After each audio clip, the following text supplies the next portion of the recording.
We told you about this story last week. Billboards around Pittsburgh with messages urging the Pirates owners to sell the team. But Ryan, you're telling us there's a whole lot more to it than that. Yes, in the event that a team would be put up for sale, we have a look at the process that would follow. Once a franchise is put on the market, the organization will then solicit bids and select a buyer. But that doesn't make things official. The next step is the vetting process, where Major League Baseball's ownership committee researches and analyzes the prospective buyer before submitting it to league owners for a vote. 23 of the 30 owners, or more than 75%, must approve a sale. Most recently, the sale of the Orioles passed unanimously back in March. They are one of 5 MLB franchises to sell over the past 8 years, with prices ranging from $1 billion to almost $2.5 billion. Forbes values the Pirates at $1.32 billion, which ranks 25th out of the 30 franchises.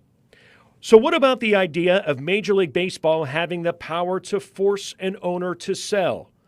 Well, unless some type of egregious act or error is at play, or the franchise cannot meet payroll deadlines, it is highly unlikely that the commissioner, who was hired by the owners, would have support from that group to oust a fellow owner. The last time a baseball owner was pushed out was over a decade ago.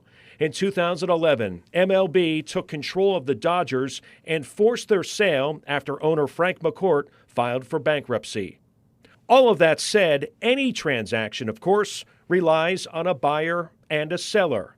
And at no point has Pirates owner Bob Nutting given an indication that he would entertain a sale. And regarding those billboards that you mentioned a few moments ago, Michelle, Pirates President Travis Williams issued a statement responding to them last week, saying they are disappointed with the results of last season, just like the fans are, but said they are determined to build a team that can compete for the postseason. Also, on the subject of postseason awards, Paul Skeens named National League Rookie of the Year a couple of days ago, now a finalist for the Cy Young Award. That will be announced tonight. Only Fernando Valenzuela has won both of those honors. Now, if Skeens doesn't do it this time around, I think it's a safe bet that there will be a Cy Young, if not multiple ones, in his future. He's definitely a highlight of this season, which has been disappointing. And seasons to come, yeah. Yeah.